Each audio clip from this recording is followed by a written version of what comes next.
I'm always ready, man. I don't need to get ready because I stay ready. You hear what I'm saying? It's been rolling. Oh, it is? Okay.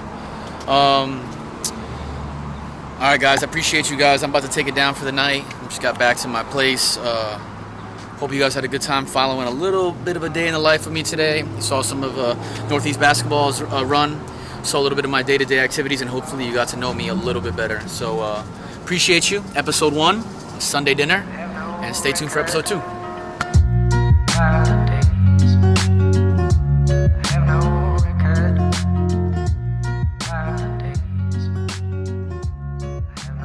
I think it's important to have hobbies and do fun stuff, and photo was a hobby at one point.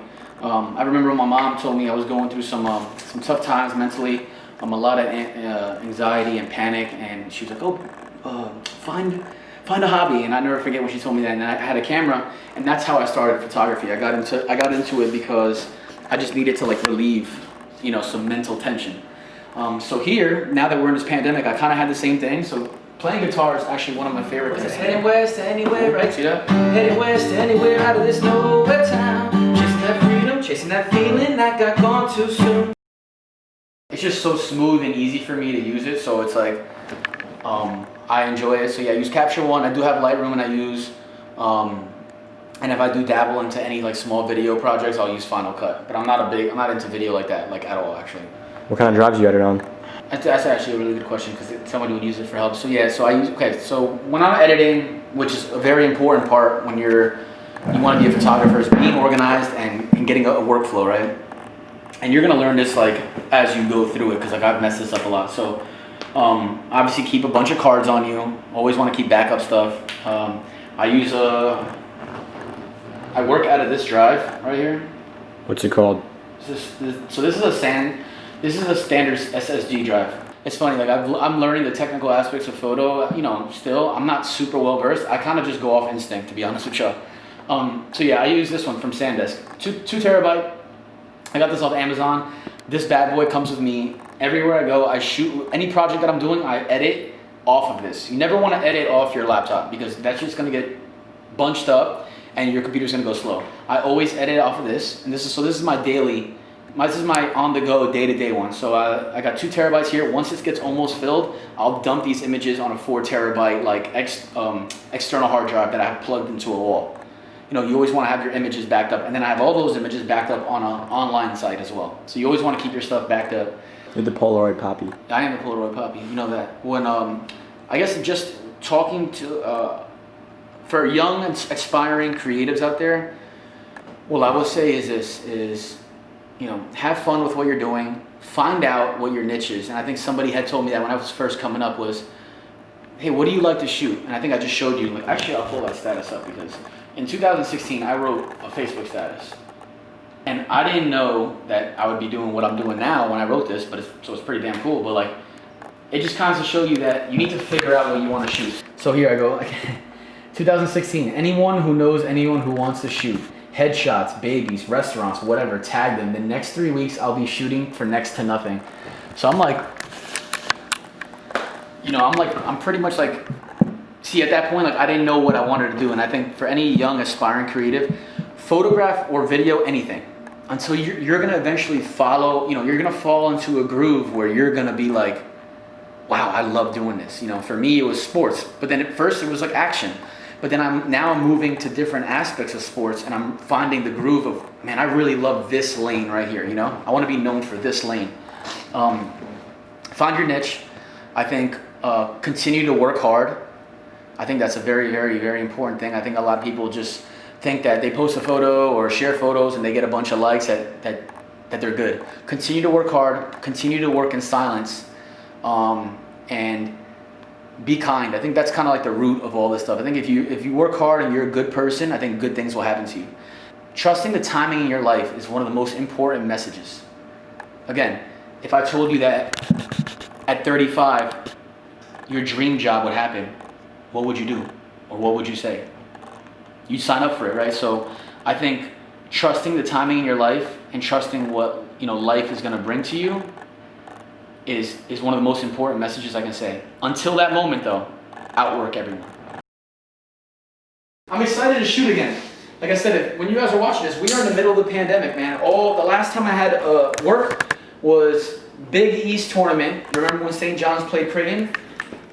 I did the first half of the game, and that was the last gig. March 15, 2020 was my last gig. I was on the road for the first 2 months of 2020. I was shooting Kawhi, Sidney McLaughlin, Coco Gauff, like legendary. Alex Zurkrev. Yeah, Alex Zurkrev. I did a bunch of awesome campaigns.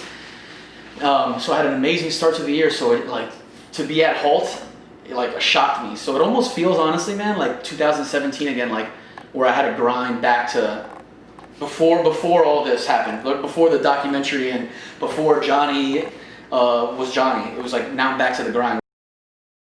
It's another thing I tell people, like, stop waiting until you get the perfect moment in life. Just go, you know, and perfect it along the way. That flashes, you know. What happens when you drink, you know.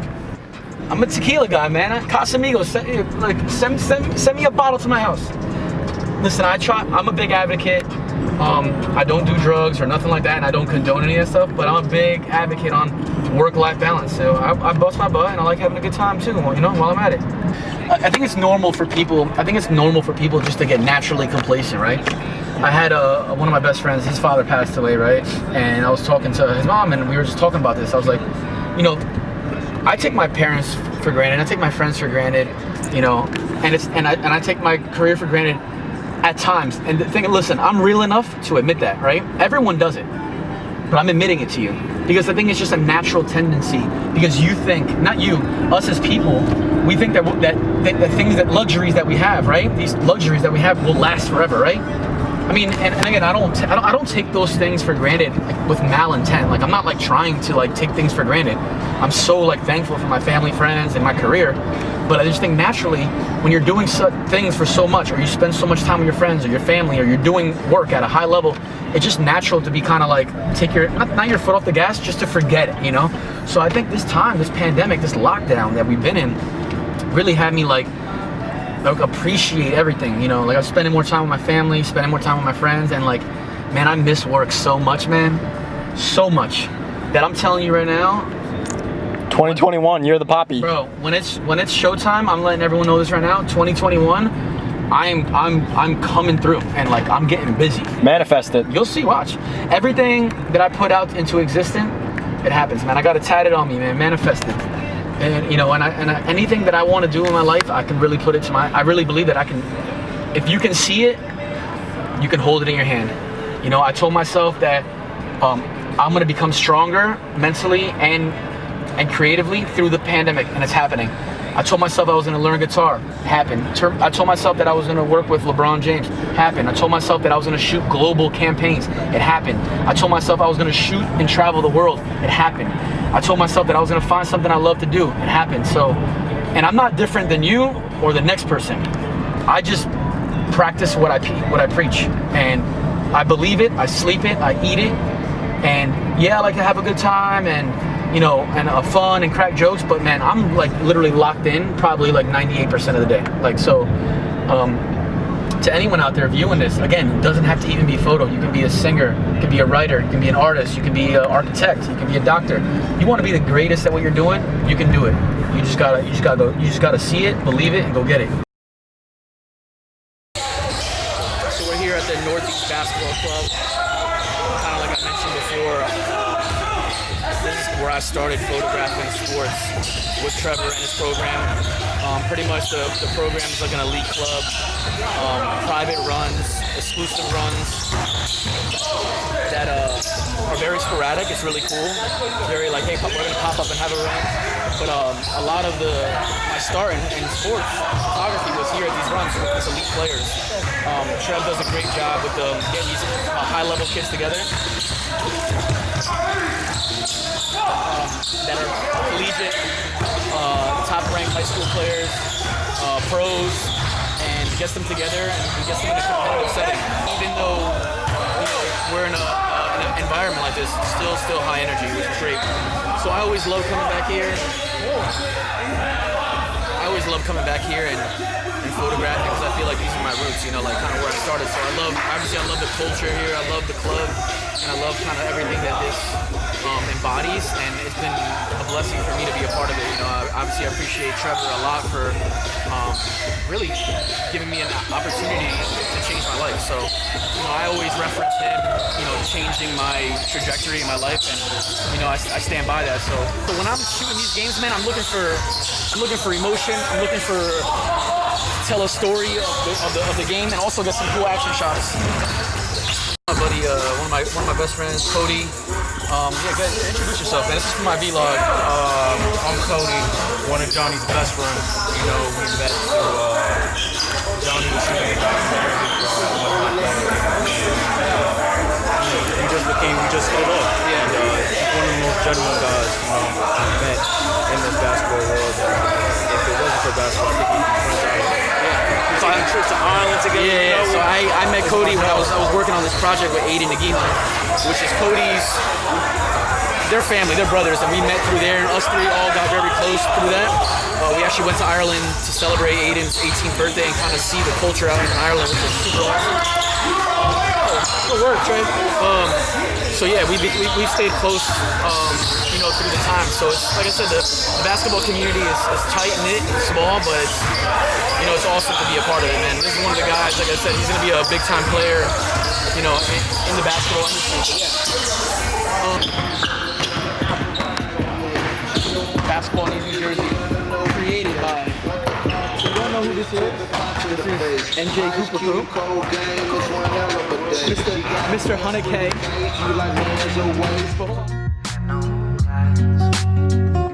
I have no parts. Days. I have no record. Days. I have no parts. I have no lies. I have no parts. I have no lies. Knock on home. Knock on down. I Chasing you.